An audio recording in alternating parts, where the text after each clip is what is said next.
कभी अगर बनना हो तो बाज बनना, लेकिन कभी तोता मत बनना। तोता बोलता तो बहुत है लेकिन ज्यादा ऊंचाई तक उड़ नहीं सकता। बाज बोलता बहुत कम है लेकिन सबसे ऊंचाई पर उड़ता है और बाकी पक्षियों का राजा होता है एक बाज। आज मैं आपको 5 ऐसे पॉइंट्स बताऊंगा जो कि हर एक इंसान को बाज से सीखनी चाहिए और लाइफ की बहुत बड़ी लर्निंग है इन 5 पॉइंट्स में। लर्निंग नंबर 1, बाज की तरह अकेला चलना सीखो। बाज अकेला उड़ता है और बाकी पक्षियों के मुकाबले सबसे ऊंचाइयों पर उड़ता है। बाज अकेला उड़ेगा लेकिन कभी भी चिड़िया और छोटे पक्षियों के साथ नहीं उड़ेगा। बाज हमेशा या तो बाज के साथ उड़ता है या फिर अकेला उड़ता है। इससे हमें यह सीख मिलती है कि छोटी सोच वालों से हमेशा दूर रहे और अकेले रहो, क्योंकि यही वो समय है जब खुद को जानने का असली मौका मिलता है। लर्निंग नंबर 2, बाज की तरह अपना लक्ष्य पर ध्यान दो।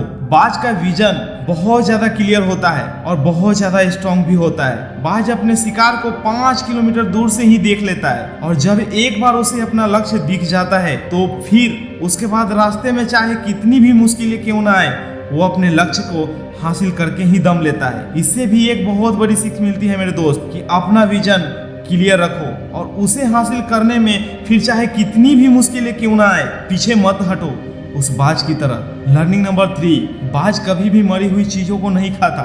बाज कभी भी मरे हुए जानवरों को नहीं खाता, वह हमेशा जिंदा शिकार करता है और इससे हमें यह सीख मिलती है ये जो हमारा पास्ट है वह मर चुका है, तो हम अपने उस मरे हुए थॉट्स पर ध्यान मत दो और अपने आने वाली ताजी फ्रेश जिंदगी में ध्यान लगाओ। अपने पास्ट की पुरानी यादें जो तुम्हें तंग करती है उन्हें वहीं रहने दो जहां उसकी जगह है और तुम्हारे पास्ट की जगह है वर्तमान में जगह मत दो, क्योंकि अगर एक बार तुम्हारा पास्ट तुम्हारे प्रेजेंट में आ गया तो तुम्हारा पास्ट तुम्हें कभी तुम्हारे प्रेजेंट में नहीं रहने देगा। पास्ट में तुम्हारे साथ कितना भी बुरा क्यों ना हुआ हो, वो सब यादें और थॉट्स मर चुके हैं और उस बाज की तरह बनो जो कभी भी मरी हुई चीजों को नहीं खाता। लर्निंग नंबर 4, मुश्किल समय में कभी भी डरो मत। जब आंधी तूफान आती है तो बाज बहुत ज्यादा एक्साइटेड हो जाता है। जब बारिश होती है जो सारे पक्षी छिपकर बैठ जाते हैं, लेकिन बाज को बहुत मजा आता है। जब तेज हवाएं चलती है तो बाज उन हवाओं के सहारे और तेजी से ऊपर की ओर उड़ता है और ऊपर उड़ते उड़ते इतना ऊपर उड़ जाता है कि बादलों से भी ऊपर पहुंच जाता है। और इससे भी एक बहुत बड़ी सीख मिलती है मेरे दोस्त कि मुसीबत में भी मजा ढूंढो। और नेपोलियन हिल्स ने भी एक बार कहा था कि हर बड़ी चुनौती अपने साथ में एक बहुत बड़ा अवसर लेकर आती है, तो उस बाज की तरह तुम भी अपने अवसर को पहचानो और जिस दिन उन अवसरों को पहचान लिया फिर सारी मुश्किलों तुम्हारे नीचे होंगी और तुम उन मुश्किलों के ऊपर होंगे। लर्निंग नंबर 5, कंफर्ट जोन से बाहर निकलो।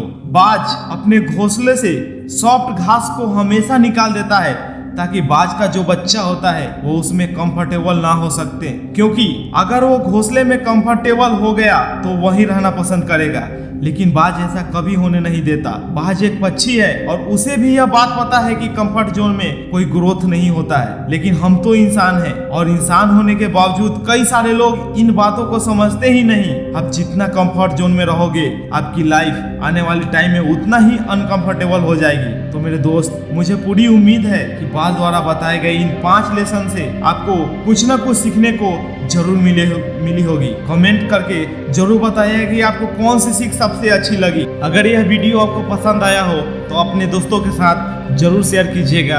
अगर आप मेरे चैनल पे नए हैं तो मेरे चैनल को सब्सक्राइब जरूर कीजिएगा। मिलते हैं अगले संडे एक और पावरफुल मोटिवेशनल के साथ। तब तक stay motivated with Santosh motivation talks, यानी कि लाइफ इंस्पायर। जय हिंद, जय भारत, जय श्री कृष्ण।